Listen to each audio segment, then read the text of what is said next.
अपने अंग्रेजी भाषी दर्शकों के लिए हमने Deepti tiles world of Indian history नाम से एक नया अंग्रेजी चैनल आरंभ किया है।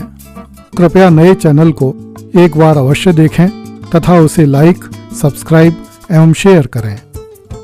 नए चैनल पर हमने सबसे पहले लाल किले की दर्द भरी दास्तान को टीयर्स ऑफ रेड फोर्ट नाम से अंग्रेजी भाषा में प्रस्तुत किया है। धन्यवाद। पिछली कड़ी में हमने चर्चा की थी कि 12 मई 1857 की दोपहर में घोड़ों पर बैठे तिलंगों का एक दस्ता लाल किले में धड़धड़ाता हुआ घुस गया। ये तिलंगे बिना किसी भय के लाल किले में धंसते ही चले गए। लाल किले के लोग उन्हें देखते ही सहम गए और उनके लिए स्वयं ही रास्ता छोड़ने लगे। यहां तक कि ये सिपाही बादशाह के निजी महल के सामने पहुंच गए और अपने घोड़ों से उतरकर बादशाह के महल में दाखिल हो गए। इन सिपाहियों ने आज से पहले कभी किसी बादशाह को नहीं देखा था, न उन्हें उन नियमों एवं परंपराओं की जानकारी थी जिनका पालन बादशाह के सामने जाते समय करना होता था। उन सब ने अपने शरीर पर तलवारें और पीठ पर बंदूकें लगा रखी थीं और वे जूते तथा टोप पहने हुए थे। बादशाह के समक्ष कोई भी व्यक्ति अपने हथियार लेकर और जूते पहनकर नहीं जा सकता था, किंतु तिलंगों को किसी अदब, कायदे और रवायत से कोई लेना देना नहीं था। वे तो दिल्ली के विजेता थे। दिल्ली आज इन तिलंगों के कदमों में थी। इतना ही नहीं, वे तो महारानी विक्टोरिया का ताज बहादुर शाह को सौंपने आए थे। इसलिए यदि तिलंगों के व्यवहार में दर्प झलकता था तो इसमें कुछ आश्चर्यजनक नहीं था। जब तिलंगों ने बादशाह के कक्ष के बाहर तैनात एक चौबदार से कहा कि वे बादशाह से मिलना चाहते हैं, तो बादशाह ने कहलवाया कि वह उन बागियों से नहीं मिलना चाहता है जिन्होंने दिल्ली में घुसकर निरपराध लोगों की हत्या कर दी है तथा दिल्ली के शरीफ लोगों के घरों में लूटपाट मचाई है। तिलंगों को बादशाह के इनकार पर हैरानी हुई। वे तो यह सोचते थे कि बादशाह बहादुर शाह जफर बड़े उत्साह से क्रांतिकारियों का स्वागत करेगा तथा तुरंत स्वयं को हिंदुस्तान का बादशाह घोषित करके हिंदुस्तान पर उसी तरह राज करने लगेगा जिस तरह से रानी विक्टोरिया लंदन में बैठकर भारत पर राज कर रही थी। किंतु यहां तो मामला बिल्कुल उल्टा ही था। बादशाह क्रांतिकारियों का नेतृत्व करना तो दूर, उनसे मिलने से भी मना कर रहा था। बादशाह के पास इतनी सेना नहीं थी कि वह इन तिलंगों को महल में घुसने से रोक सके, किंतु तिलंगों ने बादशाह के चौबदारों के उस आदेश को स्वीकार कर लिया कि किसी को भी बादशाह की अनुमति के बिना बादशाह सलामत के सामने जाने की अनुमति नहीं है। यदि किसी ने ऐसा दुस्साहस किया तो उसे बादशाह सलामत के कहर का सामना करना पड़ेगा। बादशाह के इनकार कर देने से तिलंगे कुछ निराश तो हुए, किंतु वे पीछे हटने को तैयार नहीं थे। वे जानते थे कि पीछे हटने का अर्थ केवल मौत है। भारत में केवल मेरठ या दिल्ली में ही अंग्रेजी सेनाएं नहीं थी जिन्हें तिलंगों ने परास्त कर दिया था, अपितु कलकत्ता से लेकर राजपूताने और मद्रास तक अंग्रेजों की सैकड़ों सेनाएं मौजूद हैं। यदि बहादुर शाह जफर ने क्रांतिकारी सैनिकों का साथ नहीं दिया तो भारत में मौजूद अंग्रेजी सेनाएं क्रांतिकारी सैनिकों को ढूंढ ढूंढ कर मारेंगी। अतः तिलंगे लाल किले के भीतर ही डटे रहे तथा बादशाह के समक्ष अपना अनुरोध बार बार भिजवाते रहे।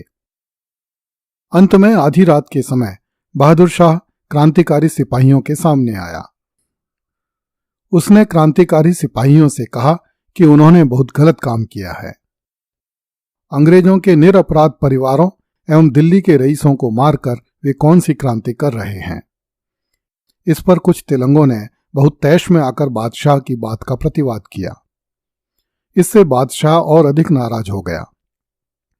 अंत में देर तक चली बहस के बाद दोनों पक्ष शांत हो गए तथा बादशाह ने इस शर्त पर क्रांतिकारियों का नेतृत्व करना स्वीकार किया कि वे निरपराध लोगों पर हाथ नहीं उठाएंगे और उनकी संपत्तियों को नुकसान नहीं पहुंचाएंगे तथा बादशाह के समक्ष तमीज से पेश आएंगे।